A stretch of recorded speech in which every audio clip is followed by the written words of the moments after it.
investigación, la parte turística y demás, hoy en día sabemos que son un gran espacio que nos invita a reflexionar sobre lo que es la historia del patrimonio histórico-cultural de los pueblos y ciudades y también del origen de cada pueblo y ciudad. Al comenzar el proceso de investigación con relación a los cementerios, me encontré con una disyuntiva muy relacionada a la exposición del anterior disertante, donde tuve que ahondar un poco en los archivos parroquiales, no solamente de Colón, sino de San José y Concepción del Uruguay, que son básicamente los archivos que yo estuve trabajando y los cementerios a los cuales voy a abordar. Si bien la conceptualización va a ser la cuestión general, vamos a ver un poco históricamente cómo se conciben los cementerios a lo largo de la historia, me voy a enfocar un poco también en lo que es el simbolismo que encontramos en ellos, parte del concepto de patrimonio enfocado a este espacio del cementerio, y también con esta puesta en valor, que es lo que uno apunta con estos trabajos a través de trabajar en forma conjunta con las autoridades municipales, turísticas y con organizaciones nacionales e internacionales que apuestan justamente a poner en valor estos espacios que en algunos pueblos y ciudades están bastante descuidados. Bien, para comenzar me encontré con una cuestión bastante complicada, que es para poder conceptualizar la cuestión de los cementerios, tuve que recurrir a ciertas bibliografías, pero que no eran muy claras a la hora de abordar esta temática. Por lo tanto, parte de la cuestión de lo que van a leer ahora y yo voy a abordar es un poco de la clasificación institucional que yo hice de los cementerios y que posteriormente voy a trabajar en un trabajo, abordar en un trabajo académico que próximamente saldrá a la luz. Si tengo que definir el concepto de cementerio, o si tenemos que ahondar en la cuestión de los diccionarios, el concepto de cementerio va a hacer referencia a dormitorio, es decir, lugar donde descansan los difuntos, los muertos. En este caso, como hacía referencia yo hace un ratito, los cementerios son un reflejo del pasado que queda grabado en la memoria de los pueblos y ciudades y que ha sufrido un cambio no solamente del punto de vista histórico,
¿No?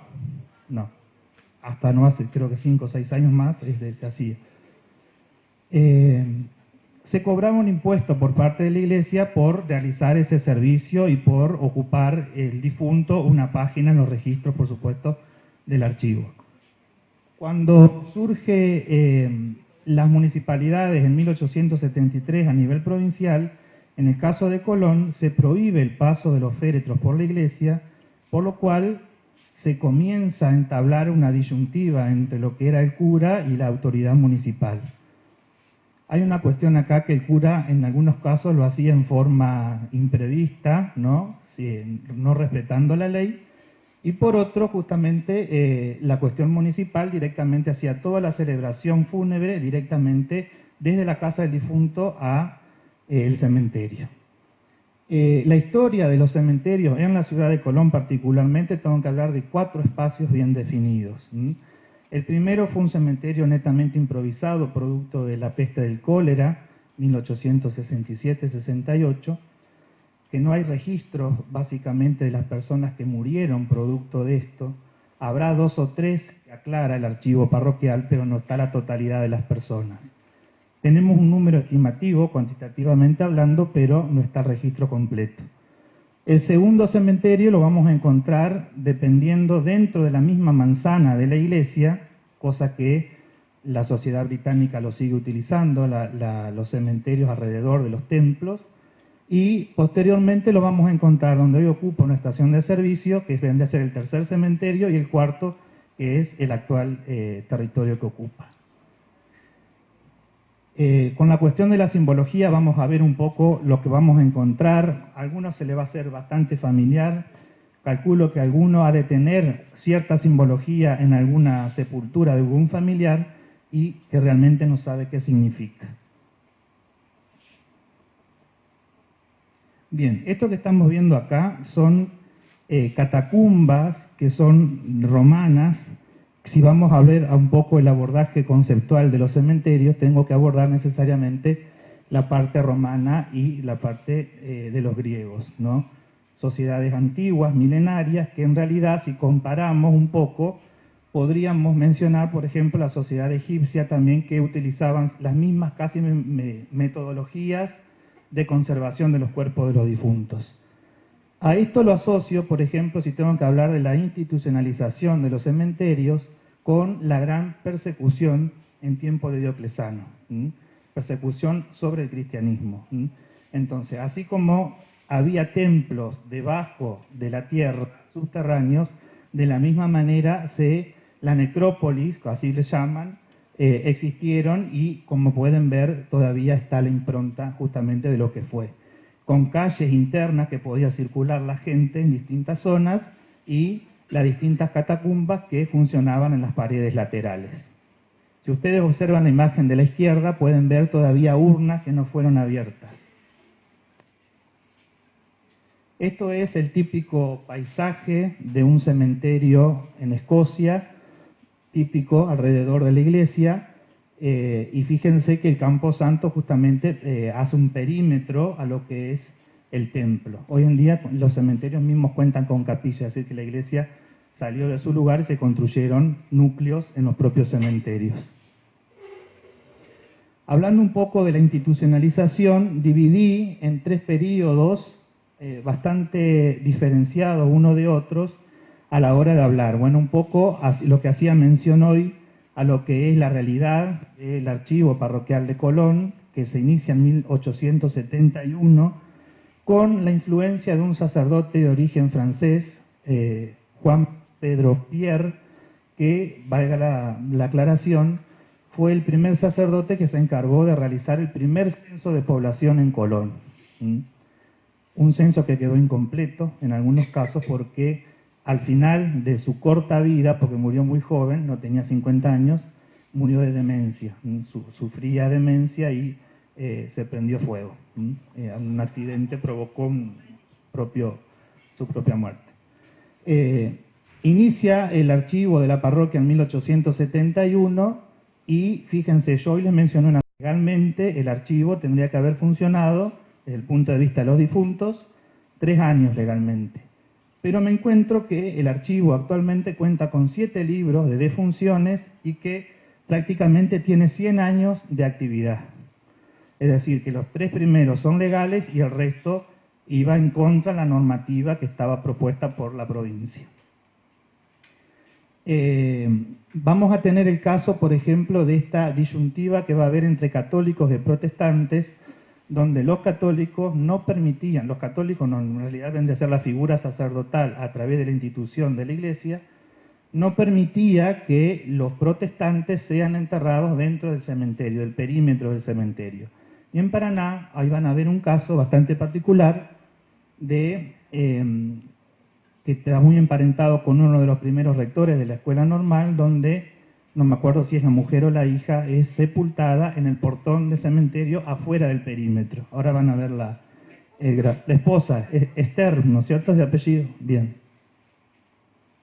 Bueno, entonces, a partir de 1873, hablamos de cementerios públicos, a nivel provincial estoy hablando. Este dibujo se encuentra actualmente en el archivo de Entre Ríos y evidencia, como ustedes pueden ver, donde está la X, ahí está enterrada, sepultada la esposa de uno de los primeros docentes de la Escuela Normal de Paraná. Ven todo el perimetraje del muro, del cementerio, las tumbas adentro y la sepultura que está hecha afuera del perímetro. Esto marca la diferencia, esta disyuntiva o guerra sistemática que había entre católicos y protestantes.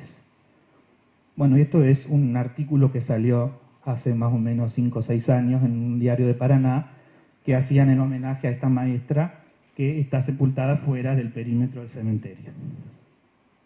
En Colón pasó un caso muy parecido con 2 familias que también tuvieron que improvisar un cementerio netamente para protestantes, que actualmente tenemos una breve referencia a dónde estaba localizado, pero no el lugar exacto. Y acá hablamos un poco de lo que es un mito y una leyenda a nivel nacional. Tomando como referencia el caso del castillo de San Carlos que hablaban hoy, de la Dama de Blanco, a nivel nacional, cuando hablamos de los cementerios y la Dama de Blanco, que aparece en distintos puntos del país, este caso va a ser el origen justamente en función a la muerte de esta joven, Rufina Cambaceres. Muchos la han sentido mencionar. La familia Cambaceres está muy relacionada con nuestra provincia. El padre era un escritor muy reconocido, el tío era un diplomático, y estaban muy, mantenían una relación de amistad muy fluida con el propio Alejo Peiret. El tío de Rufina, que es la que están viendo, Rufina, esta es Rufina de niña y antes de cumplir sus 19 años. Ella muere a los 19 años el propio día de su cumpleaños. Rufina, el tío de Rufina decía, va a tener una amistad muy directa con Alejo Peiret porque van a ser los representantes de Argentina en la Feria Internacional de París en 1889. Esto le ha permitido, seguramente, posterior cuando se fue Alejo Peiret desde la provincia de Entre Ríos a Buenos Aires, seguir manteniendo un contacto con esta familia que era de gran poder económico. El padre de Rufina va a morir cuando ella tenía más o menos entre 3 y 5 años. La madre, después, ahora la van a ver, históricamente después se va a poner de novio con un político reconocido, incluso va a tener un hijo. Ahí la tienen, Luisa Basicci, es la madre de Rufina, una bailarina de origen italiano, y el padre Eugenio Cambaceres. Este es el monumento que le hace la familia de Rufina Cambaceres en el cementerio de la Recoleta.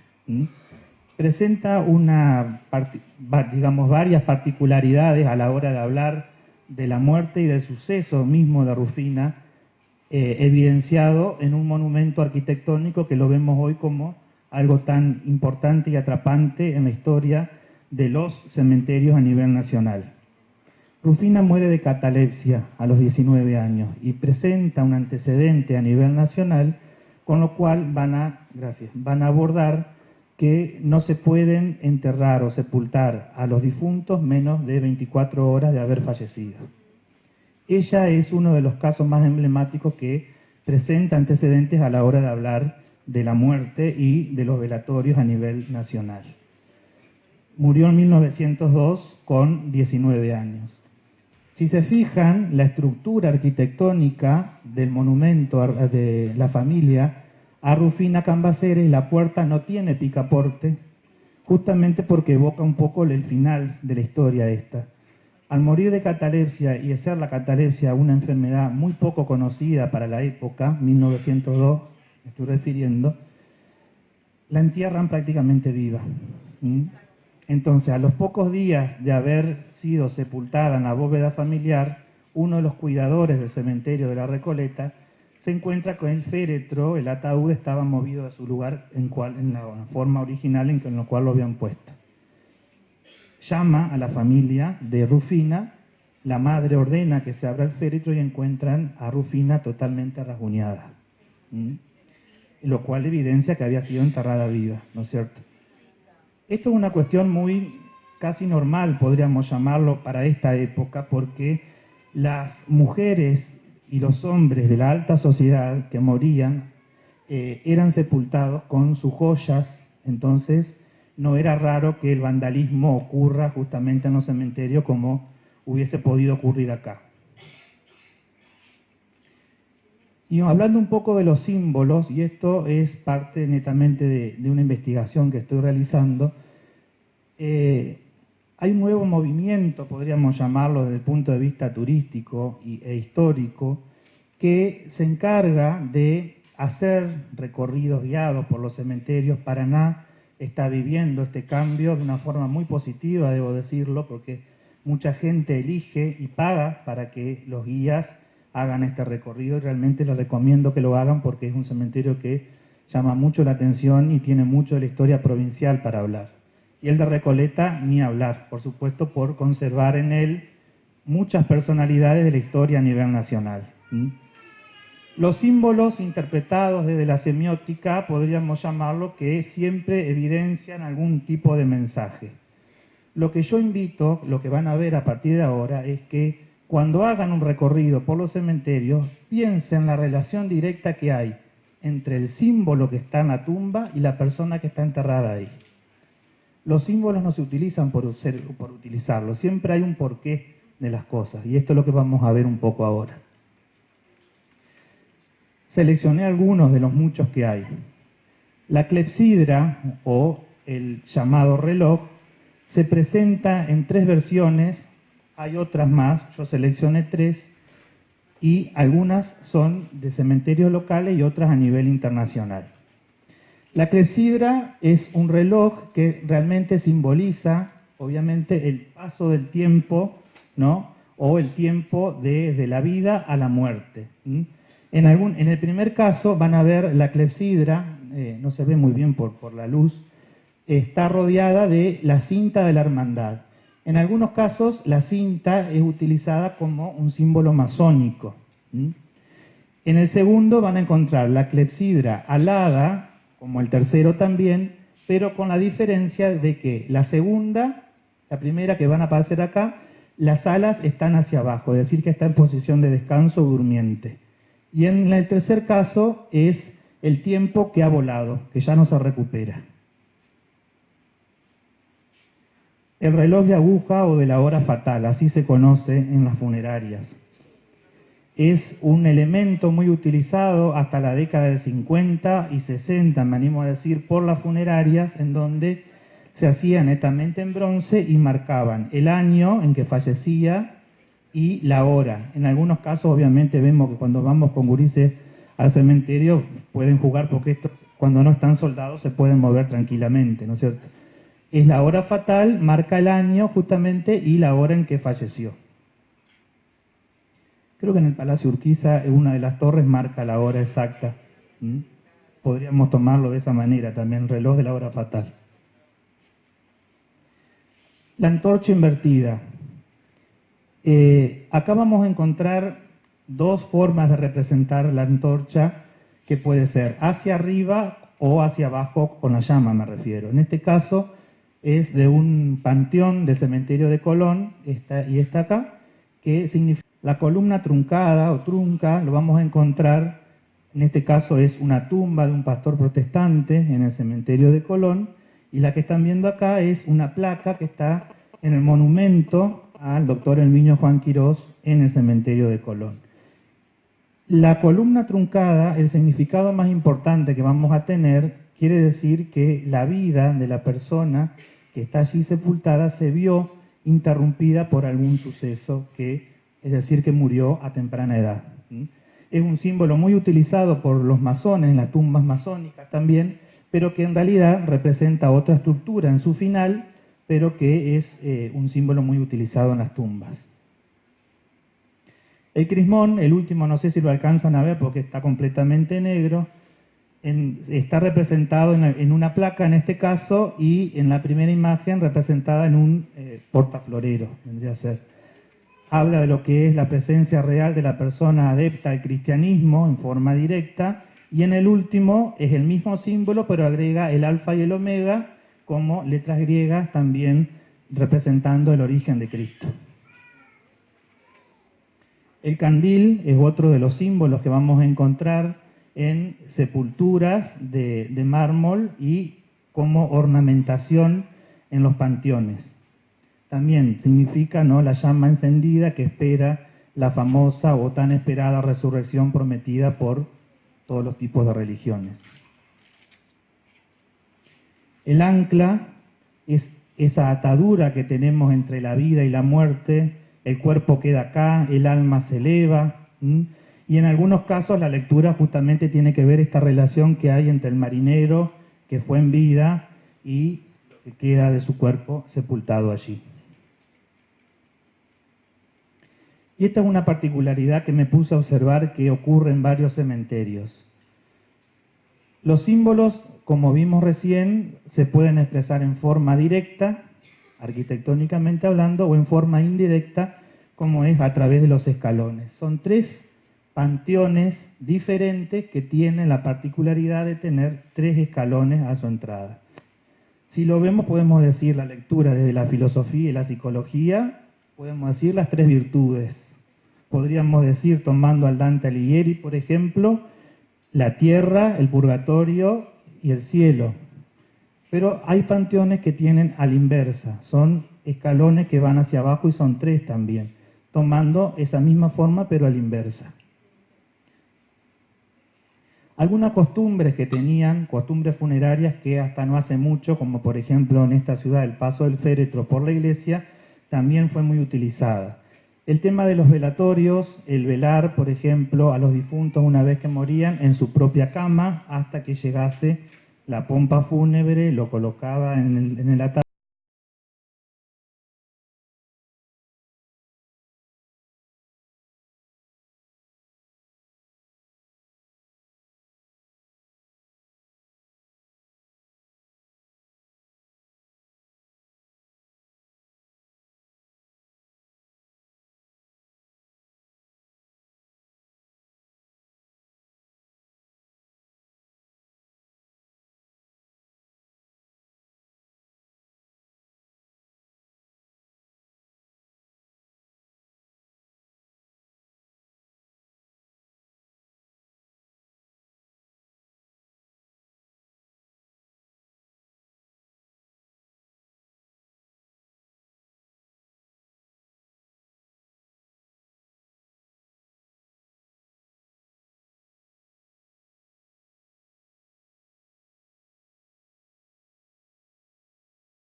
por esta estructura de hierro.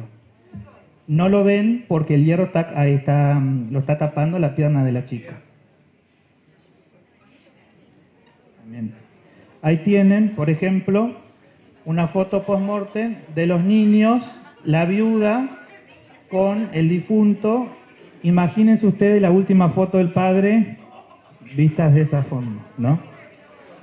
La misma foto post-mortem en el campo, bastante triste también, y bueno, esto es un velatorio en la ciudad misma. Una madre con su hijo, el hijo es el que está muerto, aclaro, ahí. Acá nos pasa exactamente lo mismo, los dos padres, el niño está fallecido. Esto es un velatorio de gente de bajos recursos, se nota, improvisado, y parece como que le quedó el brazo duro, ahí no pudieron acomodárselo. Acá encontramos a una madre con su hija, fotografiándola post-mortem también, pero con los ojos abiertos, ahí lo notan bien.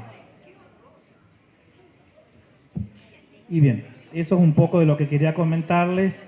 Quería invitarlos a ustedes a que recorran los cementerios ya con otra mirada, que se fijen, que se paren a observar. Mirar no es lo mismo que observar. Observando analizamos y analizando podemos dar soluciones de preservación del patrimonio. Cada ciudad, cada pueblo tiene en su seno histórico cementerios que valen la pena que lo consideremos como patrimonio histórico. Es responsabilidad de todos nosotros la preservación, poder disfrutarlos nosotros hoy y que los que nos siguen también. Muchas gracias.